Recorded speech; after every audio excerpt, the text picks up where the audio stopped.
चरण कमल से नायन जासु कृपा दिन करी भ्रमतम दे तन साय। बोलिए सद्गुरु कबीर साहिब की जय, संत समाज की जय, भक्त समाज की जय, सभी माता बहनों की जय। बंदनी संत समाज मेरे मेले के बंधुओं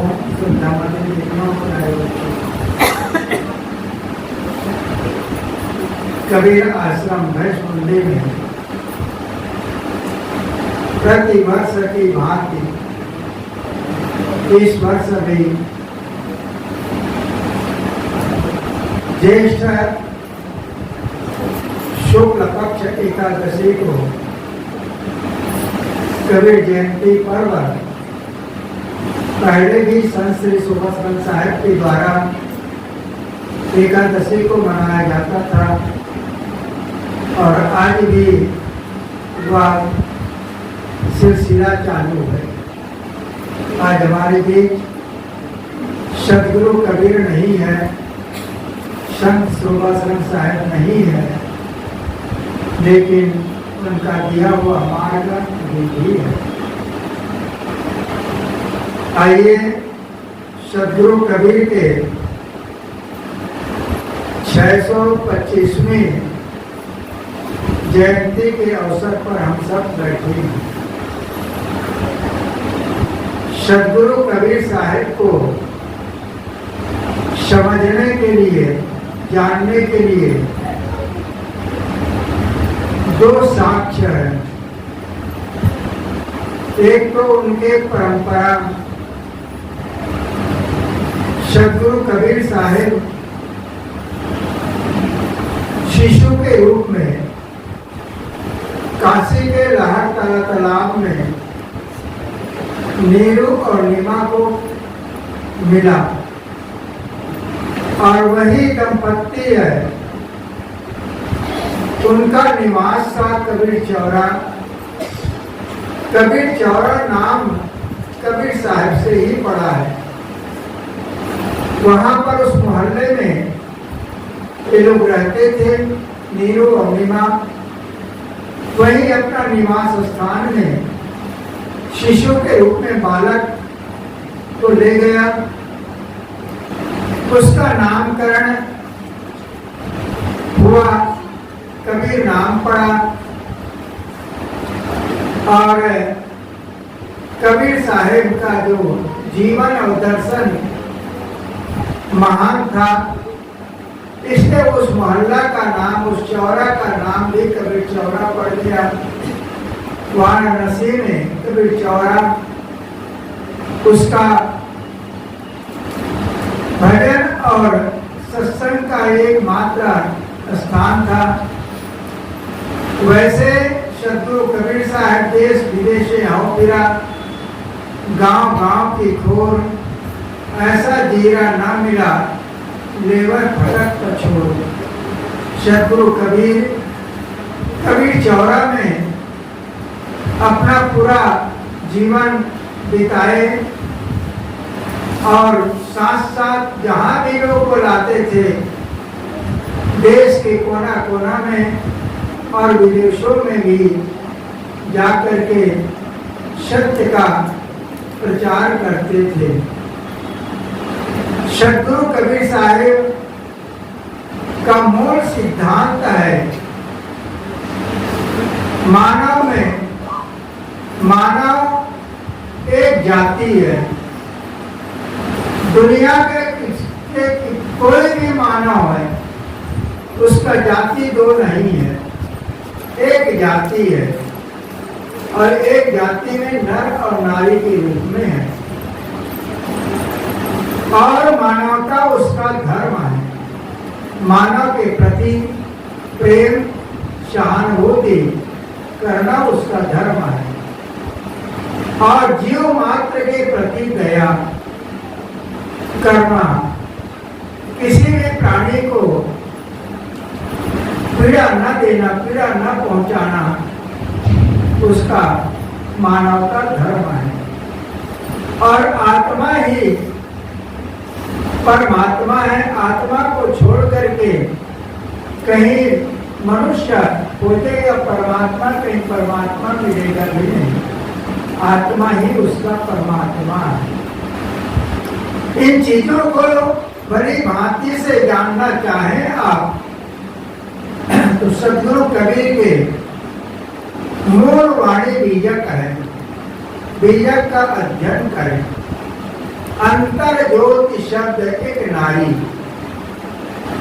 जीव रूप एक अंतर भाषा, अंतर ज्योति की न प्रकाशा। सबके अंदर में जीव रूप चेतन निवास करता है, उसी को जानना है मैं कौन हूं और अपने पर दया करो। ये जीव है अनादिकाल से अपने को न जान करके, अपने को अपनी महत्ता को न समझ करके कहाँ भटक रहे थे? ये और वो के चक्कर में। जो कुछ हम देख रहे हैं प्राणी और पदार्थ, प्राणी और पदार्थ जो कुछ मिला है हमें सत्य भासता है, ये सब सत्य है, ये सब मेरे हैं। लेकिन तीनों काल में तुम्हारा नहीं है और सत्य भी नहीं है, झूठ है। यदि सत्य होता हमारे दादा बाबा पर पाया आज भी होते, उनके बनाए हुआ संपत्ति भी होता। हमारे पूर्वज सब चले जा रहे हैं और उनका बनाया हुआ धन संपत्ति भी होते चले जा रहा है और हम कहते हैं ये सब मेरे हैं, ये सब मेरे हैं। केवल धोखा है। हमारा ये जीवन है शिशुपन का खो गया, बालकपन का खो गया, किशोरावस्था, जवानी, अधेड़, बुढ़ापा भी खो गया। अब जर्जरता आ चुकी है, यह भी नहीं रहेगा, यह भी नहीं रहेगा। हम अच्छी तरह से समझें, अच्छी तरह से समझें। इस प्रकार से जो कुछ दसों इंद्रियों से और मन से प्रतीत होता है वो सब केवल धोखा है, झूठ है। हमारे दादा बाबा परपाजा भी कहते थे ये सब मेरा है, मेरा है, मेरा है, मेरा है, मेरा है, ऐसा मोड़ जन्म भर करता, एक दिन मिट्टी के नीचे वह पड़ा पड़ा है, सड़ता है। इस जगती तल में जो जन्मा बैठा कौन यहाँ है? शव के पहले वाले प्राय कोई नहीं यहाँ, कोई है ही नहीं। आपके गांव में भी खोज करके देख ले, 100 साल पुराने आदमी कोई होगा तो बेगड़े होगा, एक दो होगा तो, अन्यथा सब चले गए। तो क्या हम रहेंगे? हमारा धन जन रहेगा? इसलिए इसके अहंकार खत्म करो। और वो कहते वो ऊपर में कहीं परमात्मा है, परमात्मा है। हम भटकते परमात्मा की खोज में, लेकिन कहीं भी परमात्मा मिलेगा भी नहीं। यदि परमात्मा होता, आज विज्ञान इतना चरम सीमा में पहुंच चुका है, कहीं भी होता तो खोज करके बता देते कि कंप्यूटर है, मोबाइल के माध्यम से, अरे भाई वहाँ पर परमात्मा है, वहाँ पर सब लोग है, वहीं पर ब्रह्म लोग है, वहीं पर गुरु लोग है, विष्णु लोग है, शिव लोग है, कोई भी बता दे। केवल कहा सुने के बाद में हम भटक रहे हैं। हमारे गुरु उनको कोई भटकाए और हमारे पूर्वज भी भटकाए, हम विवेक विचार नहीं करते। सद्गुरु कबीर ने इसीलिए कहा है, कहीं कबीर पुकार के। सद्गुरु कबीर किसी के कान में बिल्कुल मंत्र कोई सुने मत, ऐसे नहीं बताए हैं। पुकार करके, हल्ला करके कहते सद्गुरु कबीर, कहीं कबीर पुकार के इले वो व्यवहार, राम नाम जाने बिना बहुरी मुआ संसार। ये और वो के व्यवहार में ये मोटी माया दसों इंद्रियों से जो दिखाई देता है, केवल दिखाई देता है, एक दिन नहीं रहेगा, केवल धोखा है। और वो के कहीं ऊपर में परमात्मा है, कहीं मंदिर में है, मस्जिद में है, गुरुद्वारा में है, कहीं भी भगवान नहीं मिलेगा, न ऊपर मिलेगा। सबका अंदर में दिल दया हमको तजकर संध्या नमाज खाली है, प्राणी से बैर बनाकर ईश्वर पूजा जाली है। सब पूजा कर्म धर्म है, निर्मल मन वाणी काया, मानव से प्रेम प्रसारण और जीव मात्र पर दया। जीव मात्र पर दया करो, प्रेम करो, आखिर यह धन छूटेगा, धन छूटेगा, जन छूटेगा, कौन तुम्हारा है। इसलिए सबके अंदर में जो आत्म सत्ता बैठा है वही सत्य है, वही सत्य है। उसी को राम कहो, रहीम कहो, ब्रह्म कहो, शिव कहो, हंस कहो, चेतन कहो, जीव कहो, जो कुछ भी कह लो, लेकिन वही सत्य है। अंतर ज्योति, अंतर में, भीतर में जीव रूप एक अंतर भाषा, जीव रूप में सबके अंदर में वास करता है, वही सत्य है। उसी में चित्त को जोड़ो, उसी में चित्त को जोड़ो, अपने मन को उसी में जोड़ो। और हम जहाँ जोड़ रहे हैं दसों इंद्रियों से जो कुछ प्रतीत होता है केवल धोखा है, धोखा। इसलिए अपने आत्मा पर चित्त को जोड़ो, आत्मा ही सत्य है।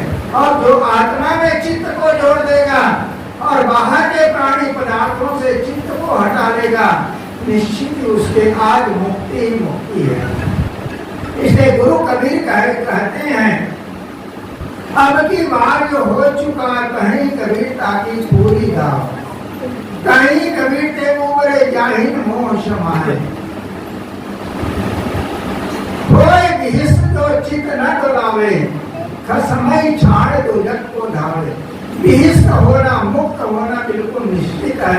अपना चित्त को मत डोलाओ इधर उधर, प्राणी और पदार्थों में कई भगवान है करके। इसके गुरु कबीर का संदेश है अपने को जानना और अपने में चित्त को जोड़ना।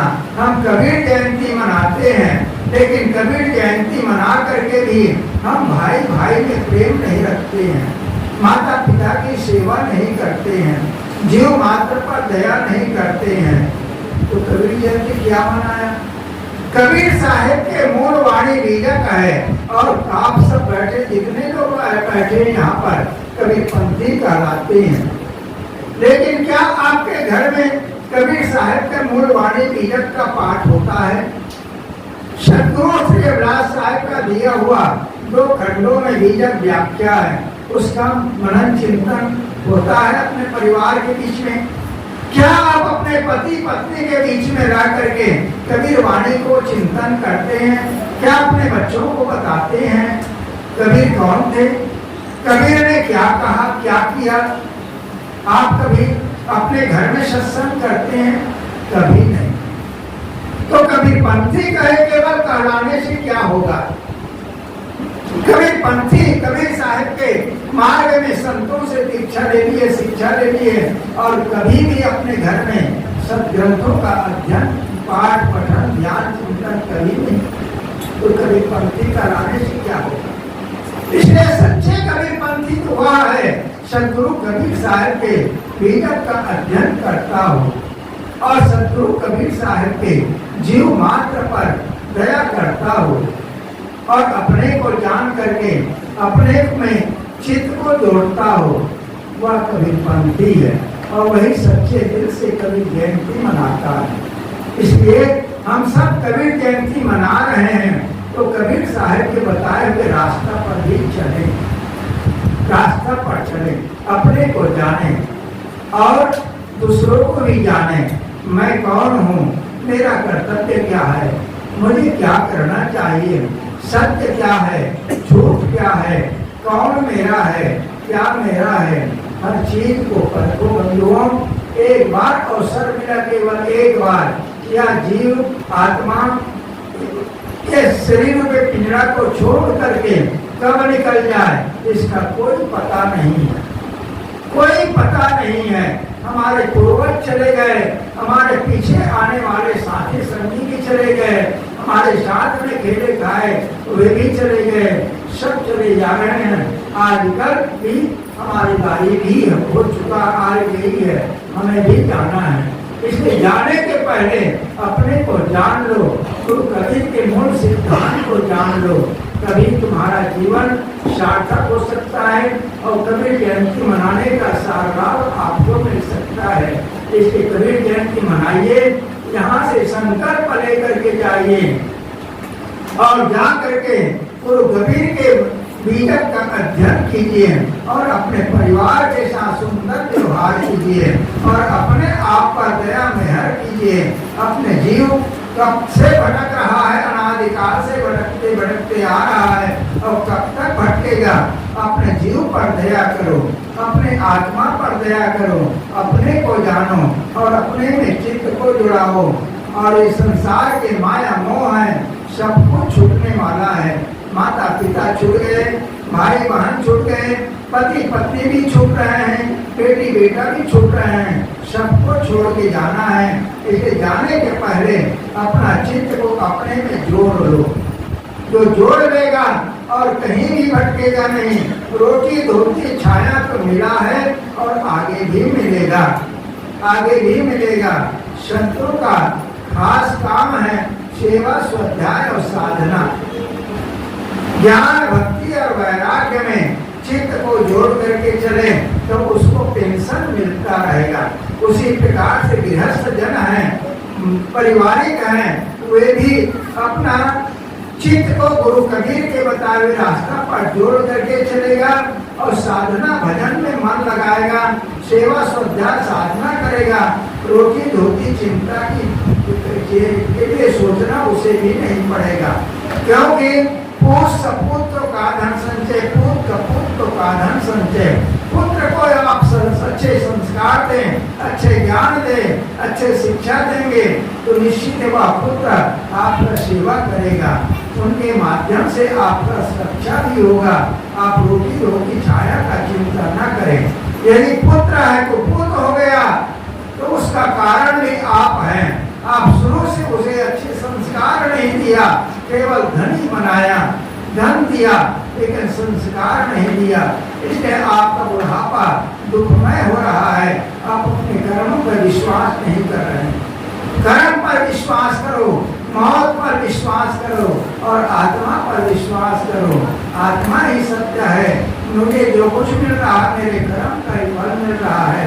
इसलिए कर्म को ही दोष देना और अच्छे कर्म करना। और परमात्मा कहीं बाहर नहीं मिलेगा, सबका दिल में है, वही आत्मा ही परमात्मा है। इस प्रकार से जयंती हम मना रहे हैं।